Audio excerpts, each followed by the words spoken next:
అందరికీ నమస్కారం.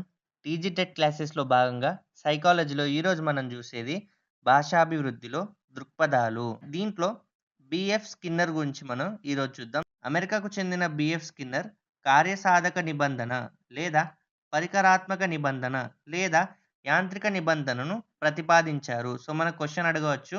కార్యసాధక నిబంధనను ఎవరు ప్రతిపాదించారు అని. సో, ఆన్సర్ వచ్చేసి బీఎఫ్ స్కిన్నర్. లేదా బీఎఫ్ స్కిన్నర్ దేనిని ప్రతిపాదించారని క్వెషన్ రావచ్చు. సో, ఆన్సర్ వచ్చేసి కార్యసాధక నిబంధన అంటారు. లేదా పరికరాత్మక నిబంధన లేదా యాంత్రిక నిబంధన అని గూడా అంటారు. సో, ఇందులో బీఎఫ్ స్కిన్నర్ 2 ముఖ్య సూత్రాలు తెలిపారు. సో, ఒకటి సకారాత్మక పునర్బలనం. 2 నకారాత్మక పునర్బలనం. సకారాత్మక పునర్బలనం అంటే మంచి ఆలోచనలు. అంటే ఉదాహరణకు గనుక మనం జూస్తే ఎలుక మీట నొక్కినప్పుడు ఆహారం దొరికితే సకారాత్మక పునర్బలనం పొందును. అంటే మనకి ఈయన ఎక్స్‌పెరిమెంట్ జేస్తారు గదా! సో, ఇక్కడ ఎలుక వచ్చేసి మీట నొక్కినప్పుడు ఫుడ్ అనేది దొరికితే తనకు సకారాత్మక పునర్బలనం అనేది రీఇన్ఫోర్స్‌మెంట్ అనేది పొందుతుంది. అదే నకారాత్మక పునర్బలనం అంటే చెడు ఆలోచనలు. ఇక్కడ మీట నొక్కినప్పుడు విద్యుత్ ఘాతానికి అంటే షాక్‌కి, ఎలక్ట్రిక్ షాక్‌కి గనుక లోనైతే అది నకారాత్మక పునర్బలనానికి దారి తీస్తుంది.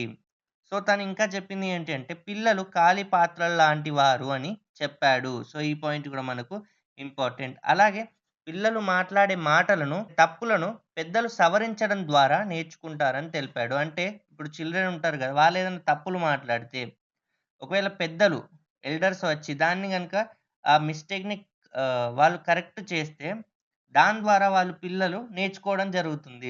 సో, ఇది ఇంపార్టెంట్ పాయింట్స్ ఇక్కడ బీఎఫ్ స్కిన్నర్ నుంచి. ఆహ్, తర్వాత ఇక్కడ మనం నోమ్ చామ్స్కీ గురించి చూద్దాం. సో, తానేం చెప్పాడు అంటే, శిశువు అంతర్గత శక్తులతో జన్మిస్తాడు అని తెలిపాడు. సో, ఈ క్వెషన్ కూడా డైరెక్ట్ రావచ్చు. శిశువు అంతర్గత శక్తులతో జన్మిస్తాడని ఎవరు తెలిపారు అంటే, నోమ్ చామ్స్కీ. సో, అలాగే ఇక్కడ ప్రతి వ్యక్తిలో సార్వత్రిక భాషా వికాసం ఉంటుందన్నాడు. అంటే ప్రతి వ్యక్తిలో గూడా యూనివర్సల్ లాంగ్వేజ్ ఫ్యాకల్టీ ఉంటుందని అన్నాడు. సో, ఎవరు అన్నారనే క్వెషన్ రావచ్చు. నోమ్ చామ్స్కీ. సో, అలా ఇక్కడ పిల్లల మేధస్సులో భాషా గ్రహణ పరికరం ఉంటుందని, ఇది సూత్రాలు, వ్యాకరణ రూపాలను సంకేత రూపంలోకి మార్చి పిల్లవాడి మేధస్సుకు పంపుతుందని చెప్పాడు. సో, ఇక్కడ భాషా గ్రహణ పరికరం అంటే ఏంటి అంటే language acquisition device. Okay. LAD అంటారు. మన క్వెషన్ ఎల్ఏడి ఫుల్ ఫార్మ్ ఏంటి అని గూడా అడగవచ్చు. లేదా ఇక్కడ లాంగ్వేజ్ అక్విజిషన్ డివైస్‌ని ఎవరు జెప్పారనవచ్చు. సో, ఇది నోమ్ చామ్స్కీ. సో, అలా ఇక్కడ పిల్లలు కేవలం అనుకరణ ద్వారా భాషను అభ్యసిస్తారు అనడాన్ని వ్యతిరేకించాడు. అంటే చిల్డ్రన్ ఇమిటేషన్ ద్వారా లాంగ్వేజ్‌ని అభ్యసిస్తారనే దాన్ని ఇతడు వ్యతిరేకించాడు. అలాగే వాక్యాలు వ్యాకరణంతో ఉన్నప్పటికి కూడా ఎలాంటి అర్థాన్ని ఇవ్వవు అని చెప్పాడు. ఇప్పుడు ఒక సెంటెన్స్ ఉందనుకోండి. అది గ్రామర్‌తోనే ఉందనుకోండి. అంటే ఏం మిస్టేక్స్ లేకుండా ఉన్నా గూడా కొన్ని ఎలాంటి అర్థాన్ని ఒక మీనింగ్‌ని ఇవ్వవు. అంటే ఇప్పుడు ఉదాహరణ జూస్తే రంగులేని ఆకుపచ్చ ఆలోచనలు కోపంతో నిద్రపోతున్నాయి. ఇది గ్రామటికల్‌గా ఎక్కడ గూడా మిస్టేక్ లేదు. కానీ అది ఏ మీనింగ్‌ని గూడా ఇవ్వట్లేదు గదా! అంటే రంగులేని ఆకుపచ్చ ఆలోచనలు అవి ఎందుకు కోపంతో నిద్రపోతాయంటే, గ్రామర్ పరంగా జూస్తే కరెక్ట్.